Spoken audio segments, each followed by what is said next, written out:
Hi, my friends. It's Matt Christopher here, and I hope that I find you well.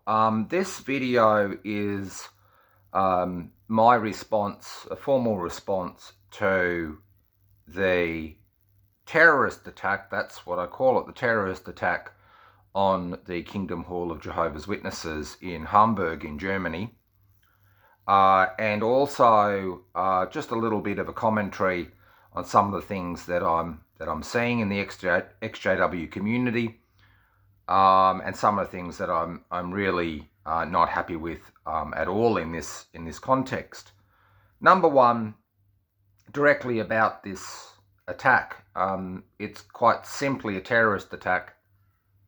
Simple as that. There is no place in our society for anybody, no matter what their feelings are, whatever their rationale is, to go into any place of worship and slaughter men, women, and children. That is completely and utterly unacceptable under any circumstances, and the individual or individuals should be condemned forever as terrorists. That's what they are, and that's what this person is, a terrorist. So this person that carried this out has done not just irreversible damage to the faith community of Jehovah's Witnesses, to the families of those who have been slaughtered by this individual, but also for those of us that are in the ex-Jehovah's Witness community.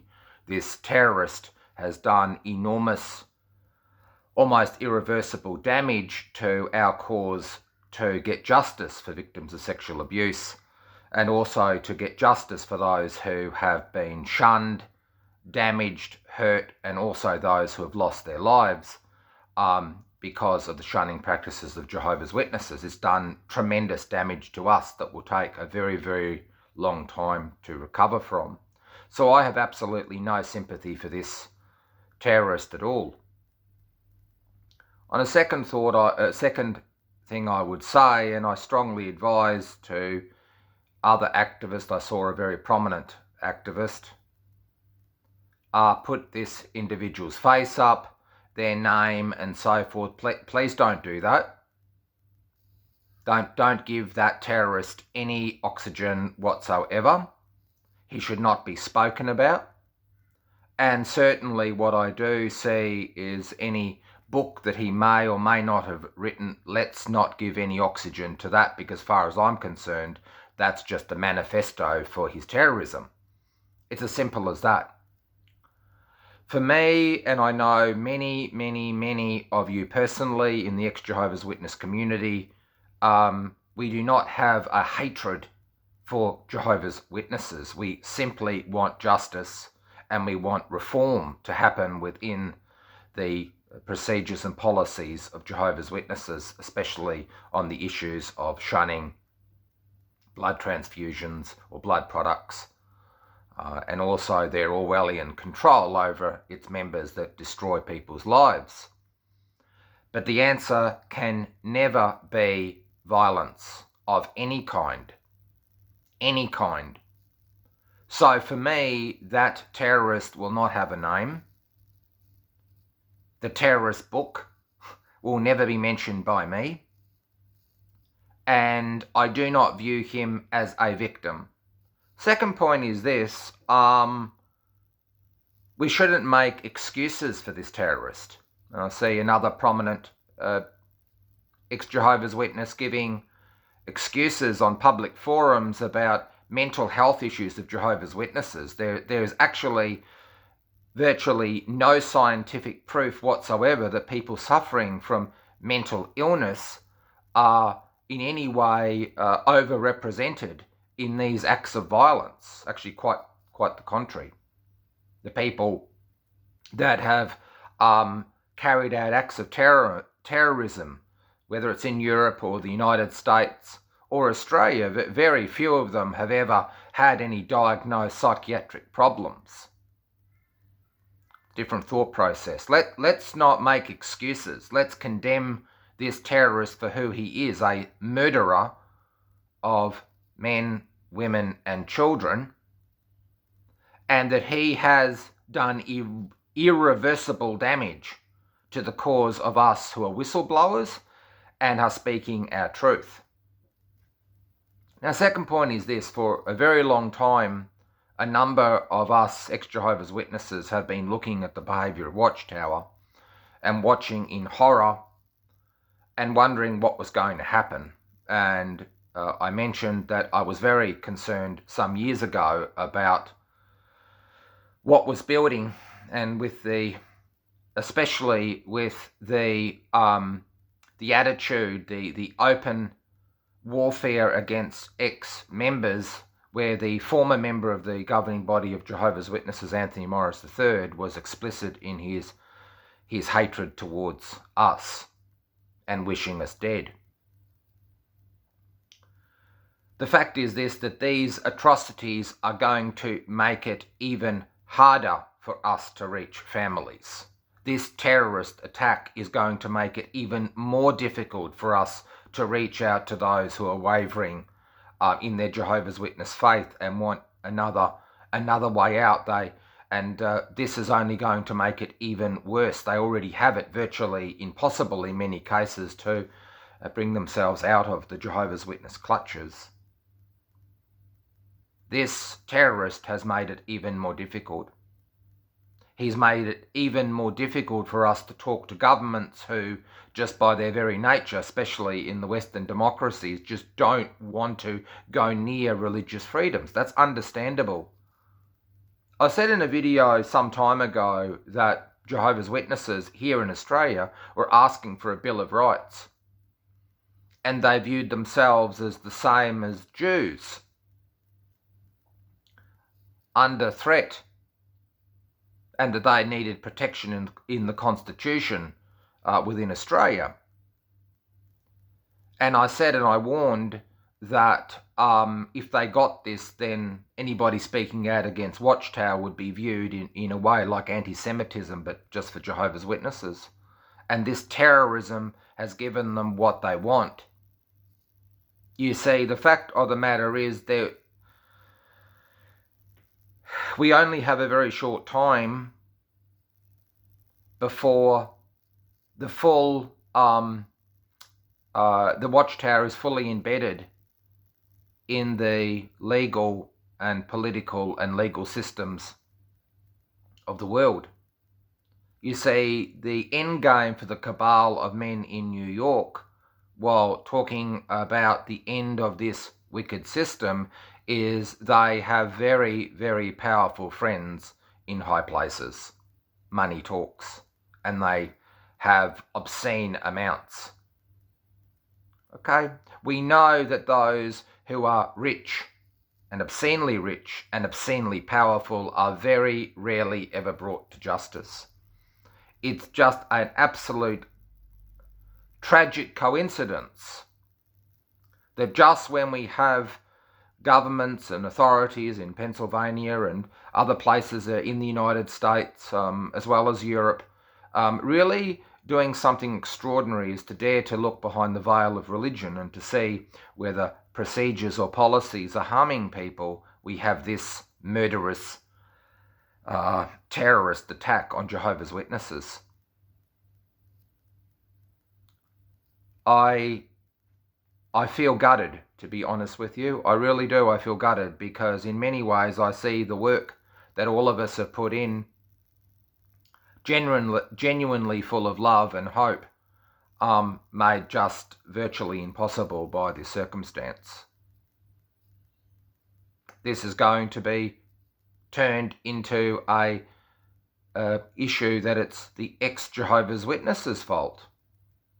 It's our fault. Okay, rather than a terrorist for his own reasons to go and slaughter people. It's a very tough thing. It's a very tough thing. And Mike and Kim, Mike made an excellent video, and I want to thank you for it, very thought-provoking, in which you repeated many times in your video, how am I supposed to feel? And for me, how I feel, and just speaking for myself, I feel betrayed. I feel betrayed. because it's taken so much of my effort and to lose so much to make a stand for what is right. And a terrorist like this takes away our opportunities to talk to governments and to talk to people, and also for survivors of cult abuse and sexual abuse who have been in the ranks of Jehovah's Witnesses, for instance, to come out, to be labelled by the actions of a terrorist. And we're seeing that already. We're seeing that Jehovah's Witness activists, ex-Jehovah's Witness activists, are being attacked by Jehovah's Witness trolls. So it's a re-traumatizing process. So for me, how do I feel about it? I feel gutted. And I think of the lost families in that Kingdom Hall. You know, my family, extended family, are still Jehovah's Witnesses, and their children are Jehovah's Witnesses. And they love their faith. And I think of that terrorist walking into their Kingdom Hall and shooting my family or friends and their children. You see, when I left Jehovah's Witnesses, I left behind my friends.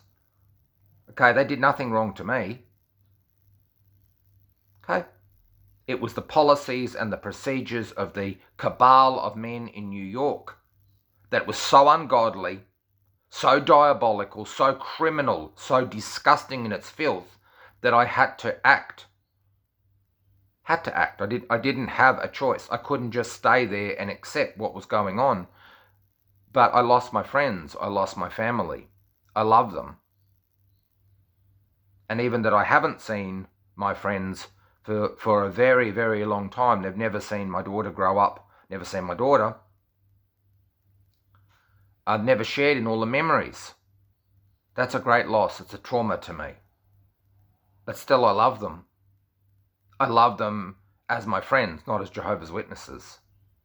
But I still think of them going to their place of worship and someone coming in and slaughtering them.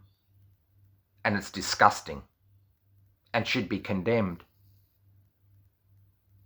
If I was in Germany, I would lay flowers at that Kingdom Hall out of love and respect for fellow humans who are going about their life. It's not the rank and file Jehovah's Witness issue for the policies and procedures of the cabal of men in New York.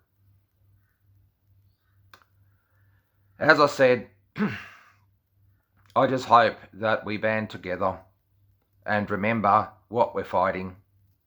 And also, I really don't ever want to hear that terrorist name.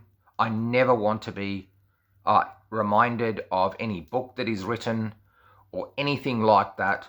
And also, I don't want to hear that this is a case of mentally ill Jehovah's Witnesses. I'm sorry, that's not right. Yes, there's mentally ill Jehovah's Witnesses like everywhere else. And in some cases, they're drawn to that. But the fact is that those who are mentally ill or suffering from psychiatric ills, they hurt themselves, not others. And that's fact. We can't demonize people that have emotional psychiatric ills. They don't do things like that. That's not the reason for terrorism. So I want to say also to the last video that I did, thank you very much. I had a huge response on that, and that was my view of Anthony Morris III and what I saw as a black hat operation. As I said, it was just my thoughts, but doesn't mean that it's the fact or not. But the point is, it's the way Watchtower works, and unfortunately now they will have even more levers to pull, and unfortunately it's going to be with government. You see, as a closing point, I should say, is that Jehovah's Witnesses claim that their existence is because of Jesus Christ and their God Jehovah. but the reality is they really only exist because of liberal democracies and the freedom of religion, and also the money that comes from taxpayers. The manna doesn't come from heaven, it comes from the taxpayers. Okay, their multi-billion-dollar assets are because of the breaks they get as a religion. The freedoms that they get and the protections that they get is because of the system. They praise the first responders, rightfully so. Who saved them? The government, the police. Okay, this is really where Watchtower's heading, and I will talk about this a little bit later on. But I just hope that through the horror of this terrorist attack, that we focus and are able to refocus our energies back on to what is important, and that is, at the very least, the reforming of Watchtower, because so many people have been affected, even losing their lives, by the policies and the campaign of Watchtower. Thank you very much for being my friend, and I really appreciate your feedback. You're very kind, and all of your comments are very, very important to me, and I'm very grateful that so many of us are able to, by means of social media, are able to talk to each other. And just remember that my purpose is to be a comfort to you. And it's very difficult at this time with the slaughter of Jehovah's Witnesses, who are probably represent our mums and our dads and our brothers and our sisters, and most of us have family still in. So how I feel about it, as Mike said, how am I meant to feel about it? Well, how I feel about it is very sad. Very, very sad. Because it's an all-round tragedy. And that's what terrorism does. The indiscriminate killing of innocents. Thank you for your support, and I hope that you enjoy this video. I'll speak to you very soon. I'm Matt Christopher, and thank you for me, my friends. Thank you.